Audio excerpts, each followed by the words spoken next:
Alright, so this is our second week. If you missed last week, it is on YouTube. So we'll get you the link if you want, and then you can catch it from there. Last week we talked about Jesus' last words, which were, I'm going to give you power, I'm going to give you the Holy Spirit, and you're going to be my witnesses in Jerusalem, Judea, and to the end of the world.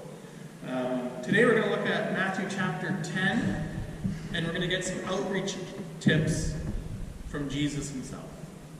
And I found 8 of them in the chapter, so the chapter is like 40-some verses long. I'm not going to read the whole thing, but we'll just catch some of the highlights together. Outreach tips from Jesus. And what happened was Jesus had just called his disciples, and he wanted to train them for the work that he had for them. And so he gave a sermon. There's, I think, 4 or 5 sermons in the book of Matthew. There's the one that everybody knows, Sermon on the Mount. And then here's another one of Jesus' sermons, or his teachings. And it's really, he's sending out his disciples to go and spread the word of the kingdom, and he wanted to prepare them beforehand. So these are his instructions.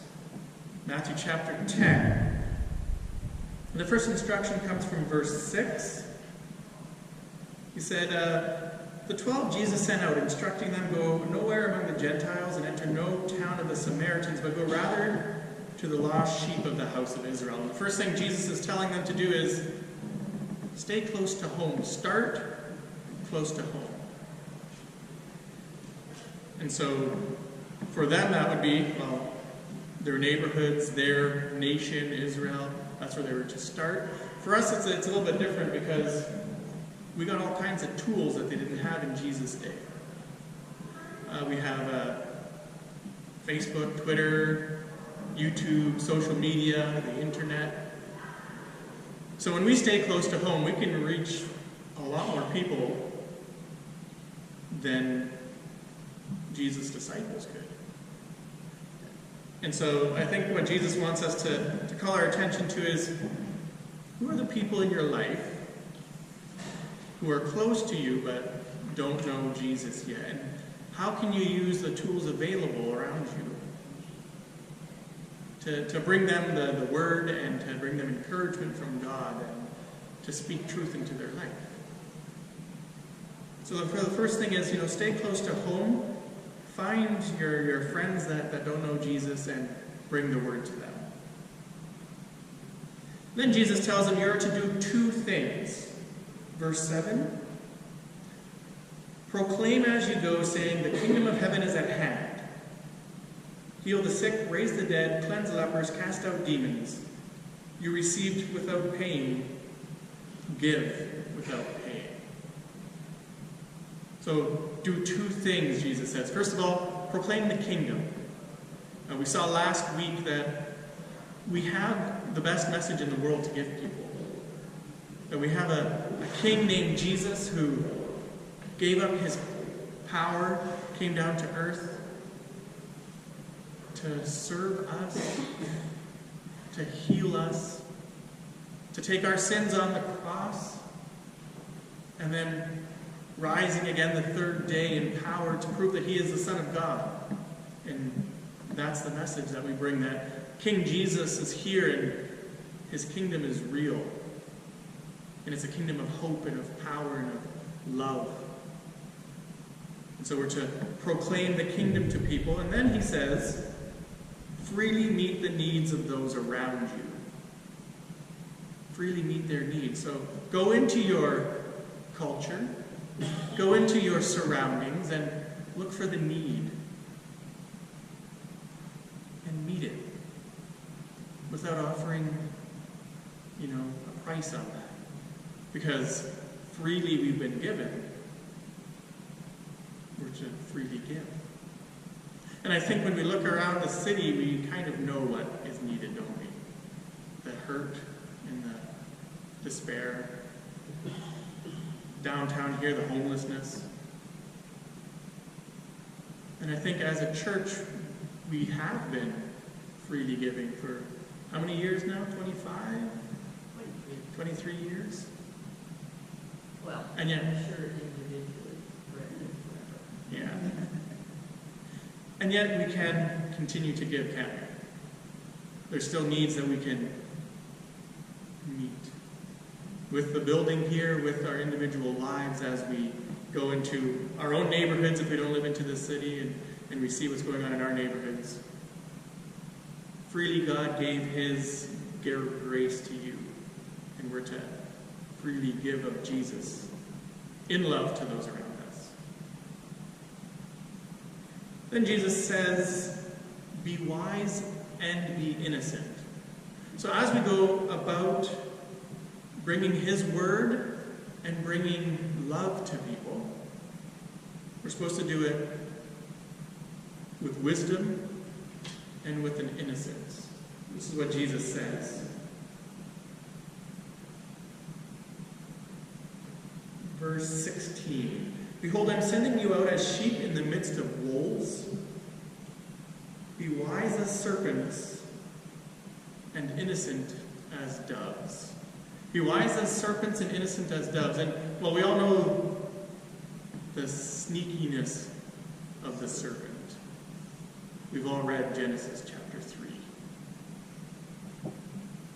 The sneakiness of the serpent. We're supposed to use that kind of wisdom to look into our culture and to find out how we can bring the word and how we can speak hope into it in a way that people see the light of Jesus and people are drawn to it. And yet at the same time, we're to be innocent as doves, wise as a serpent and innocent as doves. I think of the Apostle Paul when it comes to the crafty serpent and how he lived his life.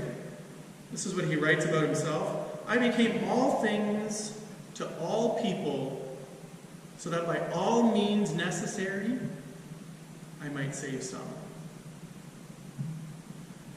He hung out with all types of people, whether they were the Jews or whether they were the Greeks or the Gentiles, or he studied their culture. He found out how he could speak truth into that culture, and he did it all. He became all things to all people. When he was hanging out with Jews, he would act like a Jew so that he could bring Jesus to them. When he was with the Gentiles, he would act like the Gentiles so that he could bring Jesus to the Gentiles. He says this, you accused me of craftiness, Corinthians, because I didn't take anything from you. See, he went and preached to them completely free because he had some churches behind him who would send him out to the next community. And the Corinthians were like, hey, you kind of tricked us because you didn't, take anything from us. And Paul says, no, I was being smart because I was able to offer freely God to you. I didn't say, come to me and then we'll have a collection and then I can live off of it. And no, he said, I never did that so that you could see that the gift was free. So Paul was very wise. But Jesus says, no, don't just be wise, be innocent as doves. Innocent as doves. And that word innocent only occurs 3 other times. 2 other times in the New Testament. 3 times in total. The other times it sounds like this. Romans chapter 16, verse 19. For your obedience is known to all, so that I rejoice over you. But I want you to know, I want you to be wise as to what is good and innocent as to what is evil. The God of peace will soon crush Satan under your feet. He wants you to be innocent to what's evil and wise to what is good. Or this, do all things without grumbling or disputing, Philippians 2, verse 15, that you may be blameless and innocent, children of God without blemish, in the midst of a crooked and twisted generation. Children of God without blemish. Innocent. So your lives before people are to reflect Jesus to them. And so they can't point to something in your life and say, hey, well, you're speaking this, you're living this. Isn't that the big obstacle that people bring? Well, I don't listen to what the church says because they're just a bunch of hypocrites. I don't listen to what you're talking to me about Jesus because your life doesn't match up with what I read that Jesus said and taught. So Jesus says if you're wise and innocent, then people will have no excuse. But Jesus also says just because you're wise and you're innocent, and just because you're freely giving to people, you can still expect persecution. And that might be a little bit what do you mean? Aren't we doing good to the world? See, Jesus said, I was persecuted. And that's what he says in verses 21 through 23. They're persecuting me, Jesus said. And they didn't persecute Jesus because of the way he was nice to the poor. They persecuted Jesus because of the words that he said. Because the words that he said would cut them off and point them to God and say that you guys, you're not right with God right now. And people don't like to hear that. So Jesus said, expect persecution because people are not going to like the message. And if they call Jesus the master of the house of Beelzebub, well, they're going to malign us as well. And as Paul says in 2 Timothy 3 verse 12, anyone who desires to live a godly life will be persecuted. Because the culture around us doesn't necessarily like the message. And yet Jesus tells us, Matthew 10 verses 24 through 32, have no fear. Don't fear them. Have no fear. We don't have to fear those who can kill the body. And most likely for us, that's not going to happen. Persecution in Canada isn't us going to be put to death. For his disciples that he was speaking to right here, most of them eventually were killed for their faith. And so Jesus says, don't fear those who can only kill the body. Don't worry about them. We've already been given the greatest gift. Jesus has already defeated Satan on the cross. And he will ultimately defeat Satan when he comes back again. And so we don't have to fear because Jesus is our victorious King. Jesus took our sin away, nailed it to his cross. Jesus defeated death. What can the world do to us? They were to kill us. Well, it just means that we get to heaven earlier. And if they're to keep us alive, then we can tell more people about Jesus. So it's a win-win situation. Kind of. But Jesus still looks at us and says, I can tell you're a little bit afraid. You don't have to be. Have no fear. Because Jesus is with us. And then he says something that's probably even more scary to the disciples. Matthew 10, verse 34 through 39. Take up your cross and follow me. And that was probably scarier to them because the cross to them was, well, that was a form of execution by the government. It was the Roman way to squash rebellion. Put you on a cross so that the people could see this is what the Roman Empire does to people who get in our way. This is what the Roman Empire does to people who don't follow us. And Jesus says, expect it. Expect it. It's not going to be clear sailing.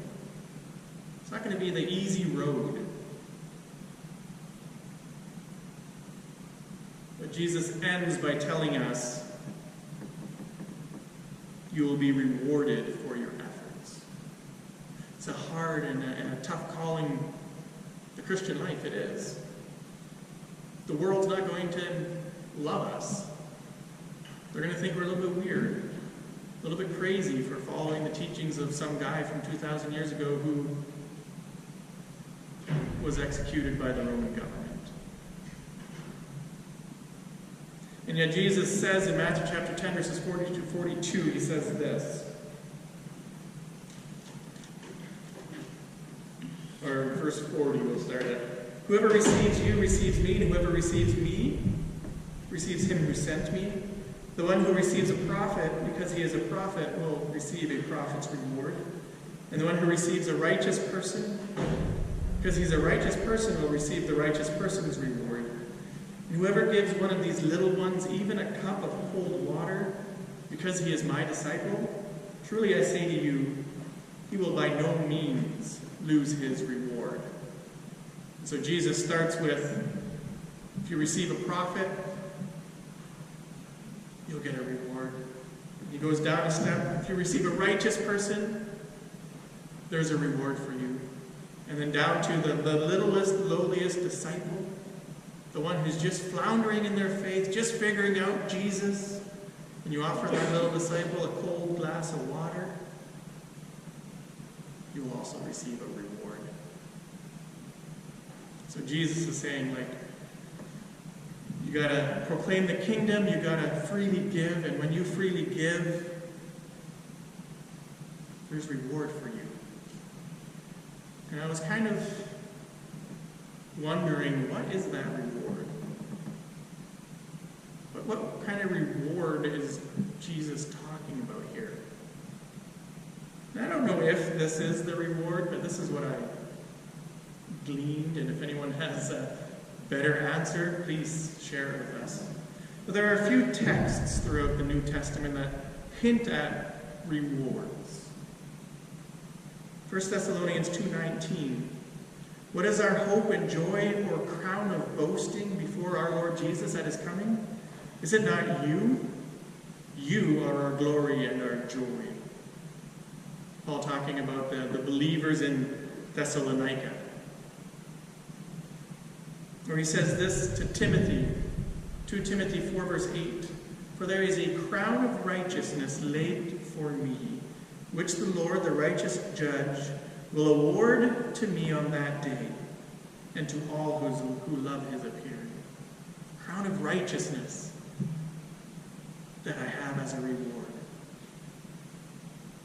Or James chapter 1 verse 12. Blessed is the man who remains steadfast under trial, for he shall receive the crown of life, which God has promised to those who love him. A crown of life. A crown of righteousness. A crown of boasting. 1 Peter 5 verse 4. When the chief shepherd appears, you will receive the unfading crown of glory. Unfading crown of glory. It's almost as if eternal life with Jesus and his righteousness is our reward, is our crown. And as Paul says in 1 Corinthians 9 verse 25, every athlete exercises self-control in all things. They do it to receive a perishable wreath, but we an imperishable. A crown of glory that's never going to fade away. And I found a quote from Jonathan Edwards as I was looking this up. And he said this: every vessel that is cast into this ocean of happiness is full, though there are some vessels far larger than others. And there shall be no such thing as envy in heaven, but love shall reign throughout the whole society. And I think what Jonathan Edwards is saying, and what is reflected in here, is that as we give our life to follow Jesus, we will have a greater capacity for joy and happiness in heaven. We'll understand more somehow. I don't know if that's the actual answer to what this reward is, but it's the best one that I could come up with. That as we follow the teachings of Jesus, and as we proclaim his kingdom and give freely to those around us, that he works in us something deep. A deep understanding of his love for us. Deep understanding of what he did for us. And that actually gives us a bigger capacity to give his love to others. And it's like a cycle of deeper understanding, and possibly at the end, when he comes back and sets up his kingdom and we're a part of it, we have a deeper understanding of his love for us. And that would be our